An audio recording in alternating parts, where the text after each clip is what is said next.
香港環境保護署表示，隨住政府持續推進並落實空氣質素提升措施，2024年整體空氣質素保持良好。一般監測站同路邊監測站錄得每小時空氣質素健康指數屬低或中水平，健康風險級別嘅百分率為 98.7% 以及 98.9%。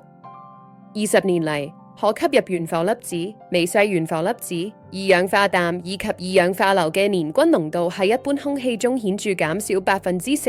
至 88%， 喺路邊空氣中則顯著減少 36% 至 88%。臭氧嘅年均濃度過去數年亦漸趨平穩，低能見度嘅時數亦由2004年嘅水平大幅減少 82%。